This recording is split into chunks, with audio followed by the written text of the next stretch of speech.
Vou passar a palavra para o diretor agora para não estender mais. Eu queria começar com essa questão do conteúdo. Eu acho que é importante a gente ter consciência de uma diferenciação, que é muito importante. E não interrompa é um problema político, social.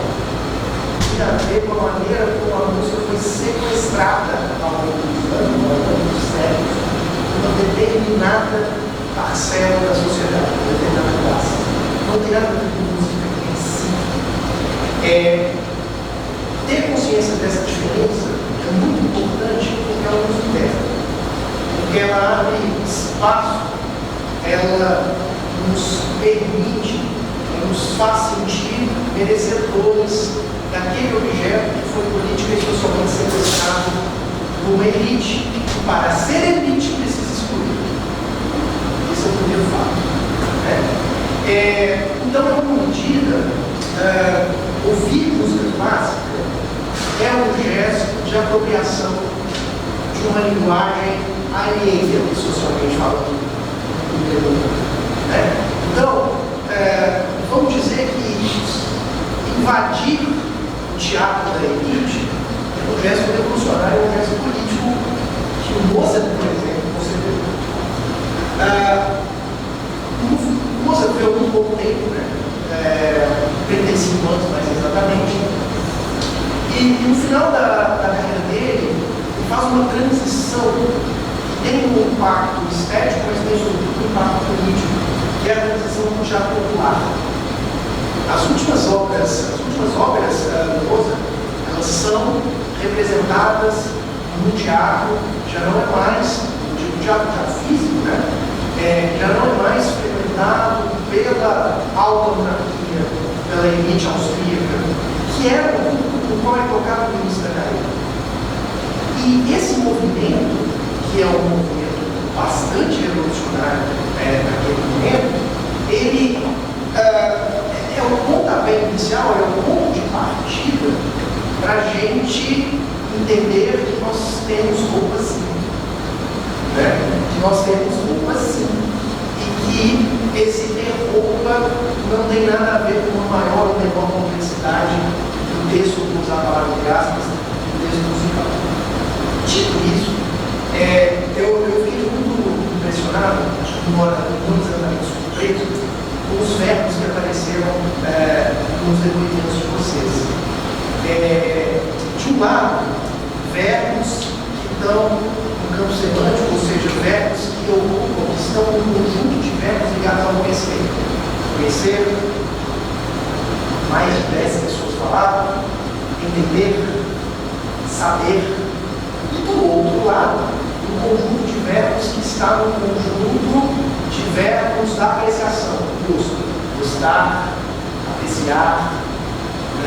E é muito interessante que na maioria das falas, não em todas as falas, a conexão entre os dois tipos de verbos sempre se dava a partir de um porém. Eu gosto, porém não tenho. Eu aprecio, porém não sei. Eu ouço, gosto, tenho prazer em ouvir, mas eu não sei nada. Isso é muito sintomático desse fenômeno político sobre o qual eu estava falando. Isso não diz respeito à música. Isso é uma questão de classe. Isso é uma questão política. Uma outra coisa interessante dessa minha análise verbal aqui, uma outra questão sintomática, é que fica no ar uma ideia que não é de forma nenhuma questionável, que não é verdadeira em certa medida. A ideia de que é preciso conhecer para ouvir. É um preconceito que talvez tenha origem também social, achar que é necessário conhecer e ser iniciado para se apropriar de uma linguagem artística qualquer. Isso não é verdade. Isso não é verdade porque nós simplesmente usamos as nossas habilidades fisiológicas, auditivas, as nossas referências culturais para sentir bem ou mal, ouvindo, vendo e lendo qualquer coisa. Então, a primeira coisa que a gente tem que ter em mente é: nós somos ouvintes. Conhecer nos torna ouvintes melhores? Sim e não. Sim e não, porque há vários modos de ouvir. É muito importante a gente ter em mente uma outra coisa que não é nada óbvia. A audição não é uma habilidade fisiológica, é uma habilidade histórica. O que isso significa? Isso significa que nós ouvimos de acordo com a época em que nós vivemos. A maneira de ouvir mudou em muito ao longo da história. E um outro detalhe importante também, a ideia da atenção. A atenção também é uma habilidade que também tem, que também resulta de determinadas demandas históricas. Isso é muito importante. Vou dar um exemplo bem prático. Os oratórios do Bach. O Bach é um grande compositor de oratório. Na verdade, eu sempre falei, o Alexandre sabe, da visão que eu tenho sobre o Bach, qual é grande compositor, na enciclopédia que tem desdobramentos não só na música clássica, erudita, vou dizer, inclusive, que eu gosto muito de falar, nem da palavra clássica, nem da palavra erudita, a gente vai falar disso aqui antes, né? Então, o Bach é uma grande enciclopédia da história da música. O Bach é um compositor, entre tantos outros gêneros, um compositor do oratório. O oratório, ele se baseava no texto bíblico, ele era uma encenação vocal e instrumental de certos recortes da Bíblia. Ali, no século XVIII, as pessoas que iam para a igreja, e isso vale para a música clássica, em grande medida, as pessoas que iam para a igreja, elas iam escutar, elas iam apreciar aquelas obras de uma maneira muito diferente da nossa. Muito diferente da nossa. Então, escutar música do século XVII, escutar música do século XVIII, pressupõe um tipo de expectativa, pressupõe um lugar social muito diferente daquele que é o nosso. Nós somos filhos de uma visão romântica da música, no bom sentido da palavra. Ou seja, para nós, a função da música é deleitar. Ou seja, ouvir, fechar os olhos, imaginar, sonhar, pesquisar, né? É aquilo que os gregos chamam de esteses. Ou seja, a música nos desperta boas sensações. Lá não tinha memória ainda. Lá, a música era uma linguagem muito positiva, muito objetiva, que respondia a determinados códigos retóricos muito claros, que as pessoas todas dominavam. Né? Então, talvez ali, naquele contexto, conhecer é ouvir melhor, naquele contexto, sim. Né? Só que essa frase é uma frase estranha, essa afirmação é uma afirmação estranha, porque conhecer todos conheciam. Eles estavam imersos, um pouco do que o Alexandre falou, eles estavam imersos numa situação, num contexto social que tornava o oratório do Bach, tornava uma canção, tornava um conceito do Bach audível e compreensível. Então, para nós modernos, escutar música é o primeiro lugar de escutar música. Ou seja, é falsa a ideia de que nós temos que ser iniciados, de que a gente precisa fazer um curso de história da arte ou de história da música, que a gente precisa dominar toda a teoria musical, toda a história da musicologia para ouvir música. Nós deitamos na cama, fechamos os olhos e ouvimos muito bem assim. Isso é importante ser colocado. Essa oposição entre conhecimento e afeto também é falsa. O afeto é uma forma de conhecimento. Então, ouvir música e se deleitar, e chorar e imaginar é uma forma de conhecer. Né? Isso não significa, e aí vem a outra parte, isso não significa que os outros modos de ouvir não sejam importantes. Então, o que a gente está fazendo aqui agora, e falar com mais profundidade, é experimentar uma forma de ouvir música clássica. Não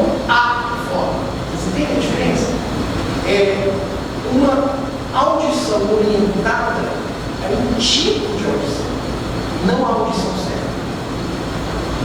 Uma audição afetiva, sonhadora e emocional é uma audição legítima. Eu vou dizer para vocês, como alguém que estuda música, história da música e que escuta música 24 horas por dia, é uma escuta insubstituível.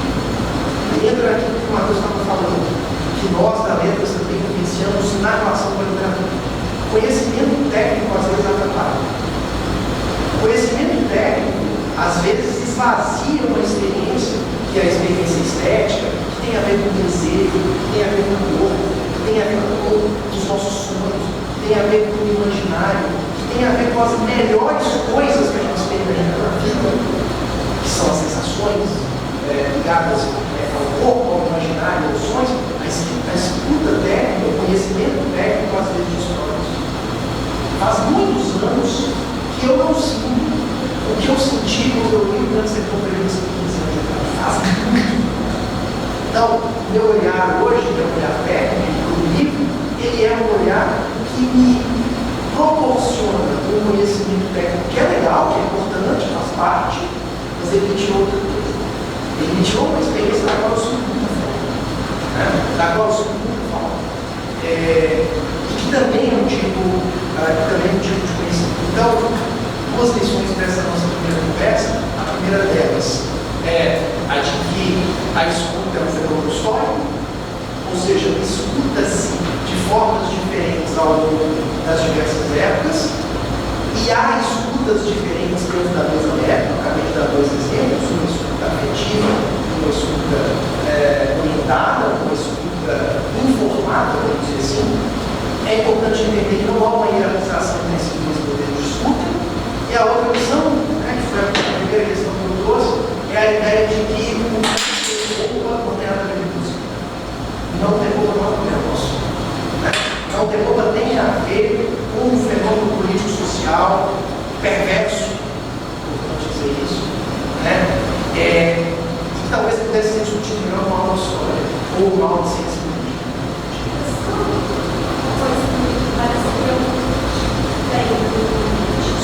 Quando a gente não tem a técnica, não sabe nada, a gente tem um encantamento. Isso. Quando já é uma coisa mais técnica, a gente tem uma coisa mais dentro da técnica mesmo, aí um encantamento que faz uma coisa muito. A pessoa chora. Por quê? Chora mesmo encantamento, vai a nossa música. A marcha musical. Sim. Sim. Eu imagino, a gente já passei por isso por muitos anos de casamento, é muito desagradável você estar num evento desse emocionante, como um casamento, ou qualquer outro evento, que desperta as nossas emoções, as nossas sensações, e você ficar pensando na afinação do instrumento e na sequência dos acordes, e ficar pensando na existência de dissonâncias e não dissonâncias e no sentido da função de determinado acorde na sequência instrumental. Isso não pode ser abominável. Seria simplório. Isso é infernal. Eu acho que nós, músicos, e os músicos que são profissionais, no caso, devem passar por isso. Isso é uma coisa, eu acho que isso é uma coisa que atrapalha mais. Agora, há um prazer, eu acho que há um prazer no conhecimento histórico. O grande filósofo francês, ele percebeu o parentesco etimológico entre a palavra saber e sabor. Eu acho isso sensacional. Ele diz o saber e o sabor. Então, a relação entre o saber e o sabor é justamente essa relação que não é de oposição, mas de complementação entre apreciar e conhecer. Então, é importante que o saber também seja afetivo. É importante que o saber seja atravessado também pelo afeto. Isso significa que o ponto de partida para nós,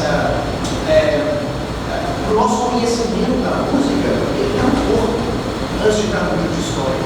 Ele está na ressonância que a música produz aqui. Nessa coisa, isso não tem explicação.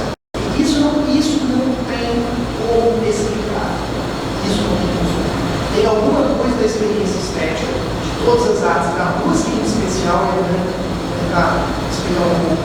O que é o lugar especial nesse quadro das artes? Há alguma coisa na experiência estética que ciência nenhuma é capaz de explicar. Que técnica nenhuma é capaz de explicar. Você é muito uma peça, mas você assistir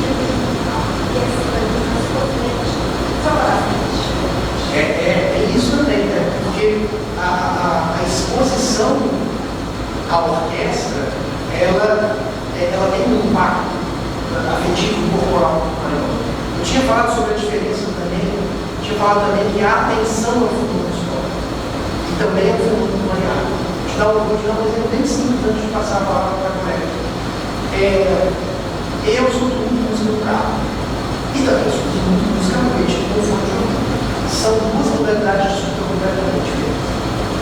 Esses dias, eu ia dar um curso em São Paulo sobre Wagner. Uma aula sobre Wagner. Eu fui ouvindo no ônibus uma obra do Wagner meio dormindo. É uma escuta que importa. Né? Não é uma escuta de alguém que vai dar uma aula sobre o Wagner. É alguém que estava assim, meio sonolento, ouvindo, né? Apagar, aí quando dava uma freada, cair o fone. Né? Que é diferente de uma escuta que eu fiz no dia seguinte. No dia seguinte, eu estava no hotel seco. Comecei a ouvir, pausar, voltar, pegava o texto, ia levando a tradução, parar. Aí é diferente. Então são dois modelos de escuta muito diferentes, que não são hierarquizados. Né? Então eu chamo a atenção para a necessidade da gente investir no sabor do saber. Ou melhor, vou até corrigir o participar, no sabor dos saberes. Várias vezes já chegaram em perguntando se você não vai fazer lugar com você. E eu sempre respondo no final do lugar, porque eu já fiz uma coisa que eu não quero que ela seja obrigação. Isso. Isso a gente vive muito na literatura também. Né? Eu tenho muitas dúvidas, vocês vão ouvir como falar. Eu fiz uma formação bem segura em letras, no áudio, sei lá, tem muita dúvida se literatura é ensinada. Eu tenho muitas dúvidas. Eu dou aula de literatura todas as semanas aqui na universidade. Eu tenho muita dúvida se eu lido com o conhecimento que é transmissível. Eu acho que essa dúvida, ela passa também pela questão de que existe a ideia de que a gente ensina a pensar, né? Mas como que você ensina a sentir? Porque as coisas não são dissociadas. Como que você pega alguém e fala assim, ó, olha só, vou desenvolver você técnicas de amar. Você agora vai ser emocional. A pessoa pode te conduzir, tentando te influenciar, mas o sentimento é uma construção tão particular. Né? E eu acho que passa muito por aí. Eu acho que é legal pensar o sentimento. Sim, eu tenho prazer em fazer isso, né? Em tentar transformar a sensação, que é essa experiência primária, do choro, da alegria, da empolgação, do entusiasmo, né? Aquela coisa que toca a bateria, vive isso, né? De ficar batendo, às vezes, lembrando de música, ficar batendo mesa, né? Lembrando baterista, de detonando de pedal.